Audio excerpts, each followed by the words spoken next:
Hello guys, ngayon ay ituturo ko sa inyo kung paano makasurvive yung ating mga tanim na halaman sa panahon ng napakatinding init, lalo't ngayon ay mayroon tayong El Nino. Ayan, nakikita nyo yung pagkatuyo ng mga dahon.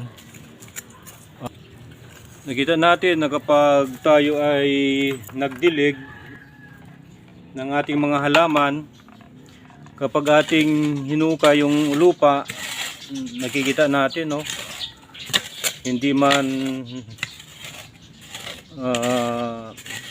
talagang nakakatagos yung ating tubig na dinidilig.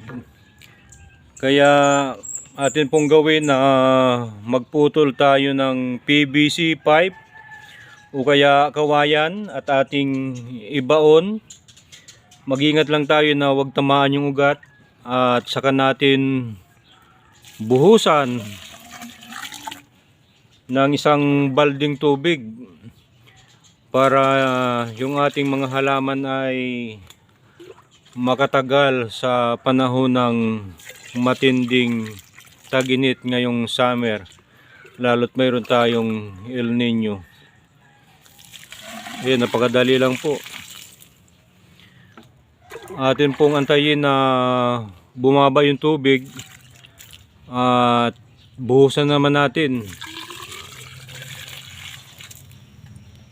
Yung pong isang balde ay hindi pa sapat yun, kaya tiyaga-tiyaga lang tayo.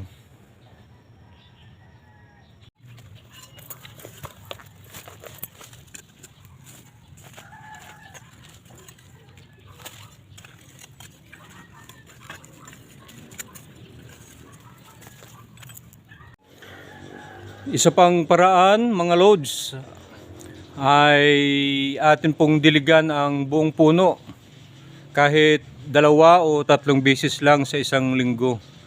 Gawin natin ito na para bang katatapos lang ng ulan para maging maganda ang pakiramdam ng ating mga halaman.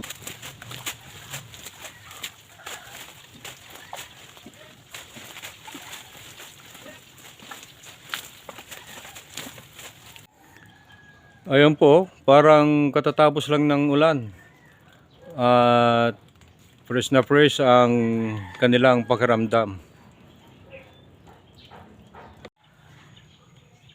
Isa pa pong paraan para maginawahan yung ating halaman at makasurvive sa panahon ng tagtuyot dahil sa matinding tag-init. Maghukay po tayo palibot sa puno upang yung tubig ay naka-stack lang, at buhusan po natin ng isang balding tubig. Ito isang magandang paraan upang makatagal sila. Dapat talaga yung umapaw, kasi kung tabo-tabo lang walang kwenta yon.